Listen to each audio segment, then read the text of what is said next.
হে everyone, welcome back. সবাইকে অনেক অনেক স্বাগত আমার চ্যানেলে। আজকে হচ্ছে বৃহস্পতিবারের বিকেলবেলা, এখনও চা পর্ব হয়নি। চা পর্ব শুরু করার আগেই ব্লগটা শুরু করলাম। স্কুল থেকে ফিরেছি বেশ কিছুক্ষণ হলো, এখন ঘড়িতে বাজে 7টা। সবাই এখনও বাড়ি ফেরেনি, সবাই বাড়ি ফিরলেই শুরু হবে আমাদের চা পর্ব। চাটা খেয়ে নিয়ে তারপরে আবার রান্নাবান্নারও পর্ব আছে। মাছ রান্না করতে হবে মনে হচ্ছে কালকের জন্য। রাতের জন্য মাছ আছে, কিন্তু কালকের জন্য করে রাখতে হবে, কারণ কালকে তো শুক্রবার, স্কুল আছে। আর এই স্যাটারডেও কিন্তু আমাকে একটু স্কুলে যেতে হবে। তো চলো মা ভই বলে শুরু করা যাক। চায়ের পরে এই এখন চলে এসেছি ভাত বসাতে, রাতের খাবারটা রান্না করব। তো দেখো এখানে মাছটা দুপুরে ছিল, গরম করে নিলাম। আর এখানে একটুখানি বরবটি আর আলু কেটে নিলাম, একটু ফ্রাই করব।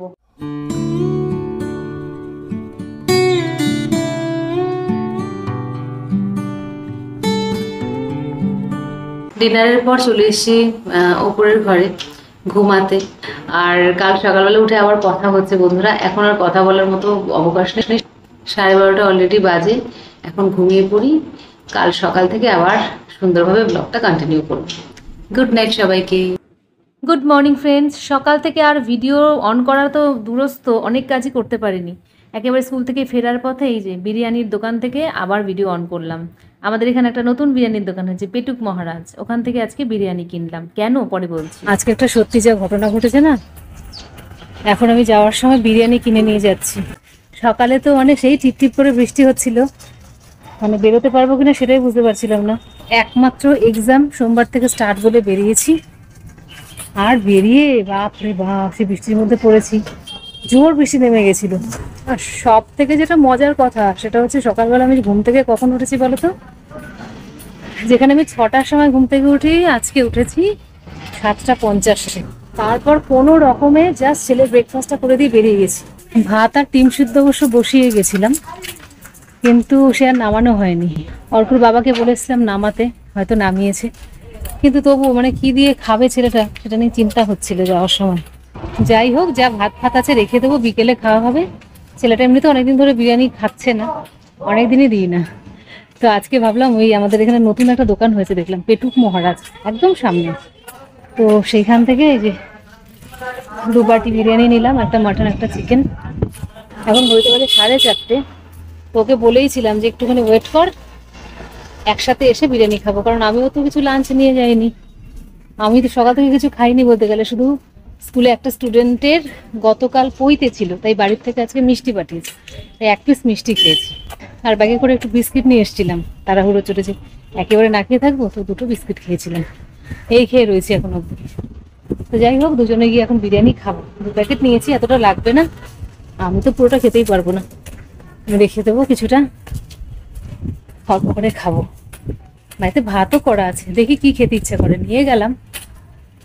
কারণ খাবারটা ঠিক করে রেডি থাকলে তখন যেটা খুশি খাওয়া যায়, কিন্তু কিছু খাবারের সংস্থান ঠিক মতো না থাকলে খুব খারাপ লাগে।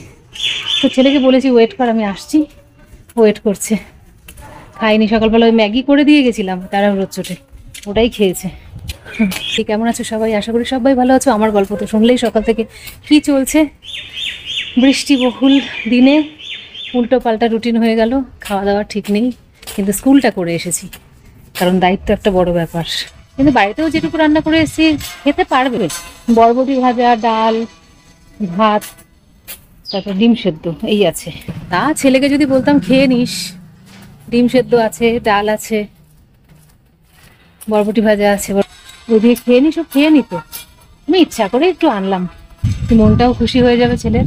তো চলো একেবারে বিরিয়ানি দেখাচ্ছি এরপর বাড়ি গিয়ে। এই দেখো, একটু আলু ভাজা আবার ছেলের বাবা করে রেখে গেছিল, সেদ্ধ করে রেখেছিলাম ডিমটা, ডিমের ঝোলও করে রেখে গেছে, ডাল ছিল, ছেলের হয়ে যেত খাওয়া। যাই হোক, তবু এনেছি যখন বিরিয়ানি, সেটাই খাওয়া হোক। বিরিয়ানি সার্ভ করা হয়ে গেছে, এটা মাটন বিরিয়ানি। মাংস পিসটা কেমন, ছোটই। 175 টাকার মাটন বিরিয়ানি। আর এই যে চিকেন বিরিয়ানিটা, আমি ভাবছি চিকেন বিরিয়ানিটা রেখে দিই, রাতে ভাগ করে খাবো সবাই। এখন ডিম যখন আছে, ডিম ভাত খেয়ে নিই। খাওয়া দাওয়া করে একটু স্নান করলাম, জানো সকালবেলা স্নানটাও করে যেতে পারি না। স্নান টান করে ফ্রেশ হয়ে একটু এই বিছানায় শুলাম। আর এই যে ডায়েরি নিয়েই শুয়েছি, শরীর কাজকর্ম করছিলাম স্কুলে। তবে খুব চাপ নেই এখন, এটা বলবো না যে খুব চাপ, তবে আজকে বেশ চাপ ছিল। কোয়েশ্চেনগুলো রুটিন অনুসারে সব সর্ট আউট করে রেখে দিলাম। 15 তারিখ থেকে স্টার্ট হচ্ছে, 24 তারিখ অব্দি চলবে। সর্ট আউট করা হয়ে গেছে, এখন টুকটাক একটুখানি কাজ বাকি আছে, ওটা নিয়ে করছি। চাপ নেই, বলবো না চাপ আছে, এটুকু কাজ তো থাকবে। এখন শুয়েছি যে যদি ঘুম আসে ঘুমাবো, কিন্তু একটু ঘুম আসছে, এই হয় যখন ঘুমের দরকার নেই তখন কি ঘুম আসে। তবে আজকে সকালবেলা অনেকটা ঘুমিয়েছি না, বললাম তো তোমাদের যে কেন দেরি হলো রান্না করতে। 7:50 উঠে কি আর রান্না করা যায়? উঠেই আমি আগে রেডি হয়েছি, রেডি হয়ে ভাতটা বসিয়েছি, যেটুকু আর কি না হলেই নয় করে রেখে গেছি। তবু একটা ব্যাকআপ বিরিয়ানি নিয়ে এসেছি, ছেলে খেলো, আমার আর খাওয়ার দরকার হলো না। রেখে দিলাম, রাতে একটু ভাত যোগ করে খাবো, ভালো লাগবে। এবেলা আর খেলাম না, এবেলা আমার জন্য ইচ্ছা করছিল না খেতে, মনে ছিল একটু প্লেন ভাতই খাই, সেটাই খেলাম। আর এখন ভাবছি যে একটা ভিডিও এডিট করার আছে, সেই ভিডিওটা এডিট করবো। আর তাছাড়া এখন আর সেরকম কিছু করবো না, এখন একটুখানি রেস্ট, তারপরে 7টা বাজলে চা করতে যাবো। গুড ইভিনিং ফ্রেন্ডস, আবার চায়ের সময় দেখা হচ্ছে। এ দেখো চা হয়েই গেছে, একদম চায়ের কালার এসে গেছে। ফোটানোর পরই আমি ক্যামেরাটা অন করলাম, দেখো চা ফুটে গেছে পুরো। তো এবারে বিকেলের চাটা খাওয়া হবে, তারপরে যেরকম আমার চলতে থাকে এই আসার পর থেকে সেগুলোই চলবে। যেমন ধরো এরপরে আবার রান্নাটা করতেই হবে আজকে। গতকাল যেরকম রান্নাটা করে রাখিনি বলে আজকে খুব সমস্যা হয়েছিল। কিছু রান্না ছিল, কিন্তু মাছটা ভেবেছিলাম সকালে করবো, ব্যস্ততেই গন্ডগোল হয়ে গেছে। তো যাই হোক, মোটামুটি ম্যানেজ হয়ে গেছে। তো আজকে আর সেরকম রিস্ক নেবো না, একদম রান্না বান্না করেই রাখবো। তো চাটা এবারে সার্ভ করে নিই, তারপরে আবার কথা বলছি। চায়ের আড্ডা বা চা খাওয়া কেন আমাদের দেখতে ভালো লাগে?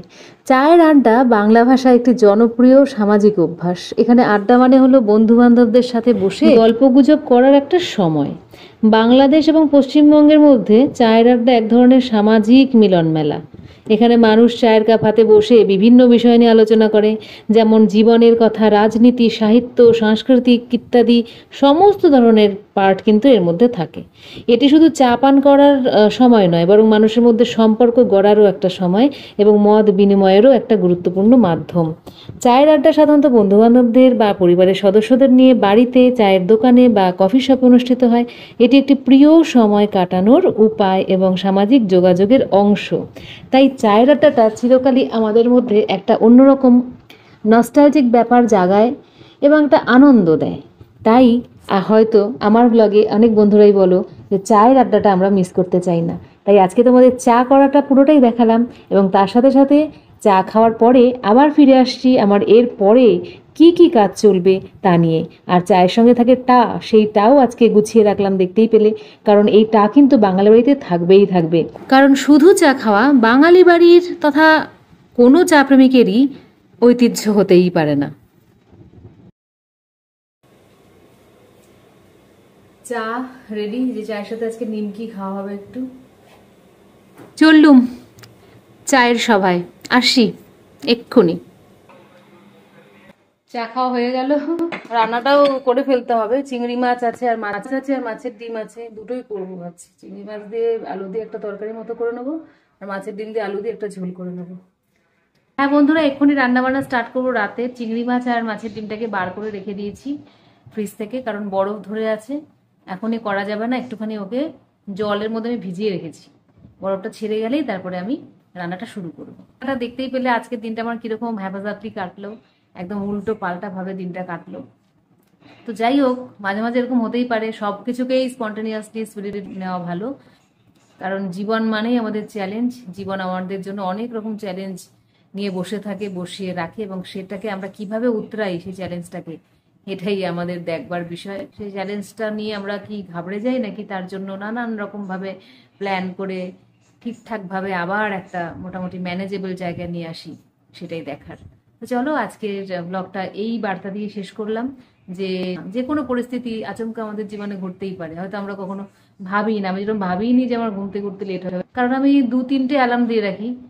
এমন বৃষ্টি হয়েছে তো আর ঠান্ডা পেয়েছি, অ্যালার্মও আমার ঘুম ভাঙাতে পারেনি। তো আনপ্রেডিক্টেবল ছিল আমার কাছে, কিন্তু যাই হোক, তবু সব দিক যে রক্ষা পেয়েছে, এটাই আমার জন্য একটা বড় চ্যালেঞ্জ আজকের দিনটার জন্য। আর আমার 30 ডেজ ভিডিও চ্যালেঞ্জের কিন্তু আর 11 নাম্বার ভিডিও, সবাই দেখতে থাকো। ঠিক 30টা ভিডিওর চ্যালেঞ্জ আমি কমপ্লিট করে ফেলবো এই মাসে। Bye, take care.